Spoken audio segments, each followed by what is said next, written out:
Hello and welcome to Well-Led Schools, a show that helps school leaders, aspiring leaders and wellbeing advocates to improve culture and lead their school with wellbeing in mind.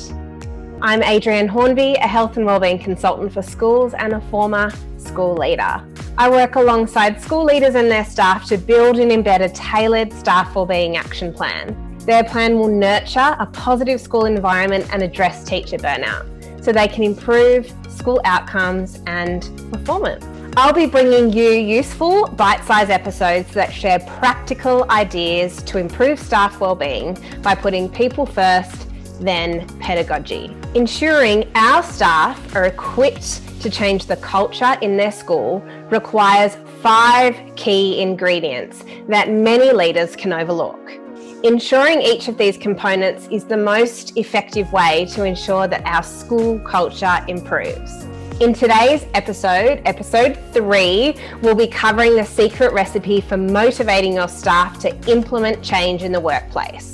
What you'll learn is that there are a distinct set of ingredients required, and if even one of them is missing, it can lead to undesirable outcomes for our staff, our school, our leaders, and ultimately our students. This episode is brought to you by my signature Well-Led Schools Partnership Program, a 12-month program that brings leaders and staff together to create a shared vision for their school and empowers them to create a wellbeing action plan that leads to needle-moving changes in their school's culture and morale. Our books are currently full, with doors only opening once a term, so be sure to jump on the waitlist at adriennehornby.com.au/school-partnerships to be notified of when doors will be opening next. All right, so let's get started today. And I want to start by asking you a couple of questions about your staff. How are they doing? Are they happy, healthy, and resilient? Or are they pulling their hair out, trying to even manage it till the end of the day? Do they have the energy and the enthusiasm to come to a staff meeting, to hear about our new ideas and initiatives? Or are they disengaged, with your grand plan seemingly going in one ear and out the other?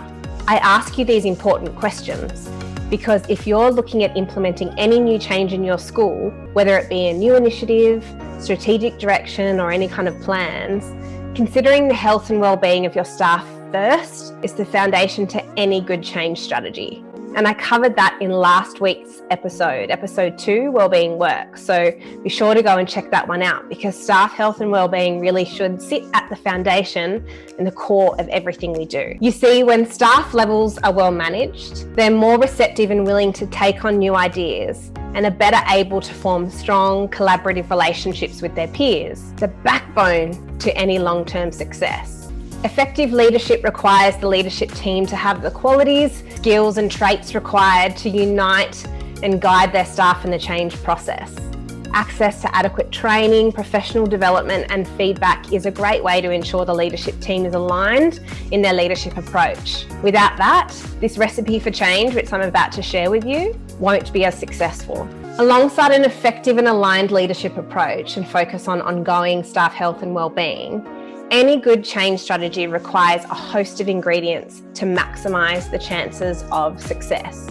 Named after Timothy Knoster, the Knoster Model for managing complex change is a simple yet effective way of reviewing change in our schools. This is something that I use when working with leaders. Knoster and his colleagues explored a variety of change management models, and they identified at least 5 elements necessary for successful change implementation. And these are a shared vision for where you're going, the skills and knowledge to implement a change or initiative, the motivation to keep going, even in the face of challenge, resources, so staffing, materials, procedures, frameworks, and an action plan for direction and focus on where you're headed. With a missing ingredient, our plans for improved workplace culture or performance has the potential to derail.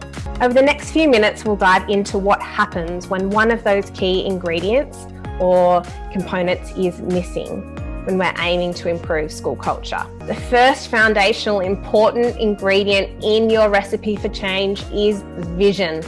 Creating a shared vision means creating a goal that everybody can relate to, believes in, and agrees to carry forward together. If you lack vision, your staff end up confused. What happens here is that you end up giving in to the environmental pressures that are the strongest in your setting, while taking what appears to be the easiest route and never reorientating towards your North Star, that vision. And it comes at the cost and overall effectiveness and outcomes of your school and your staff. The solution lies in involving your whole school staff in the process of co-creating your vision. While vision begins with the principal or senior leadership, middle leaders and staff are the ones who carry it forward and live it. Involving them in this process ensures buy-in from everyone involved. And this is why our Well-Led Schools Partnership Program works with the school over a whole year to develop and co-create a school vision for improved culture that everybody agrees on. Next, we have skills. If your staff lack skills and knowledge, they'll likely be anxious. Our staff need to be equipped with the right skills to manage their roles. In a school, this might be student management or instructional practice or a focus in a key strategic area. Without the right skills in the area that you're trying to change, the staff become anxious. And if your staff lacks the skill needed to meet certain expectations or goals, then they'll feel a lot of pressure about doing it right. This pressure leads staff to feel insecure or inadequate, and these feelings impact their confidence and well-being at work. And sometimes performance can begin to drop. If staff are lacking skills and knowledge to complete their work effectively, it could mean that they require further professional training, coaching, or mentoring. You're going to want to consider the priority areas that will make the most difference in your school. So my data collection when working with schools when I'm conducting their staff wellbeing surveys are indicating that they're struggling most with challenging student behaviours, particularly on the back of the pandemic. The next ingredient you need in the change process is motivation. With low or no motivation in your staff, you'll likely only see gradual change. Highly motivated employees are easy to spot. They exceed their objectives, they have a positive attitude, they generate strong ideas, and they support their colleagues to go above and beyond. When your staff lacks the motivation to get anything done, they're on a slow road to somewhere, but they may lose their inclination to follow through or be too distracted or run down to make it anywhere. Finding a way to make your vision feel more personal to those who you work with will help them to carry it out.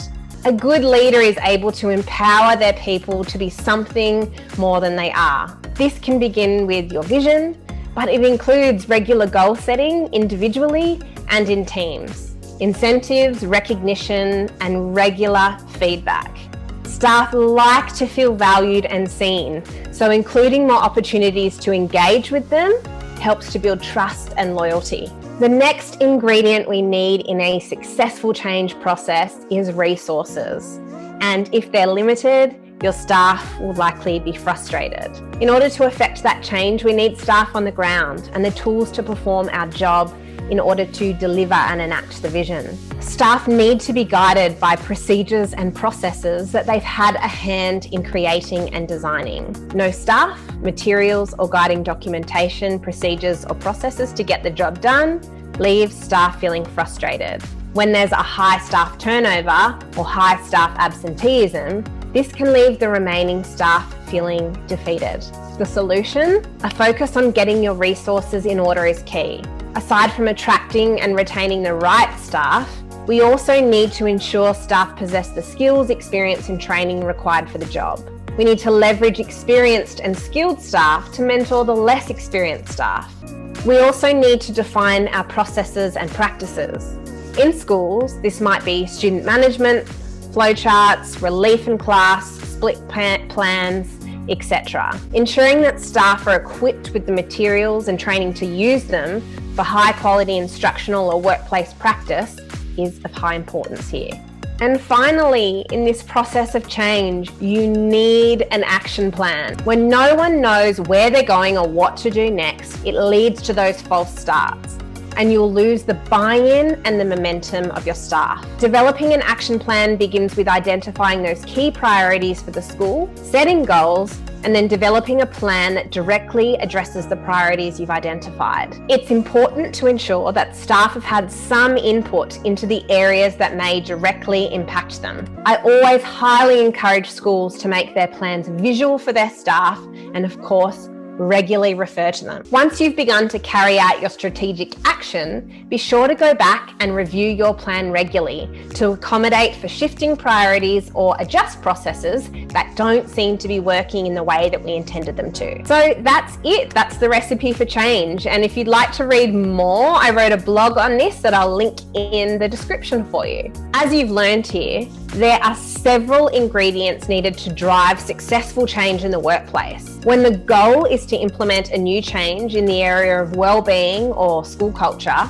it's important to focus on supporting the very people responsible for implementing those changes, the staff. As leaders, we're responsible for creating an environment that empowers our staff to feel like they are integral to the big picture vision. If we want to see successful outcomes, we must provide staff with the vision, the tools, and the resources needed to succeed. Through our Well-Led Schools Partnership Program, I support and coach leadership teams in implementing change successfully by examining the school's culture and the overall well-being of the leadership and the staff in order to build a tailored wellbeing action plan that takes into account those important ingredients: the vision, motivation, resources, and of course the skills. My 6-step approach to improve staff wellbeing helps you uncover the challenges that could be impacting the wellbeing of the staff at your school and gives you a clear path forward to addressing them.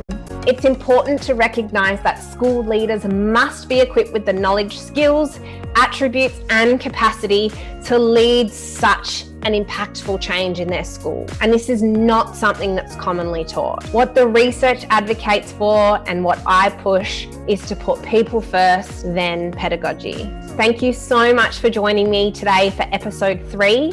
If you liked what was covered today, don't forget to like this video wherever you're seeing it, subscribe to stay updated, and share this with other leaders or school staff who might benefit from learning about practical ways to improve staff wellbeing at their school. I'm Adrienne Hornby. Thank you for your time and stay well.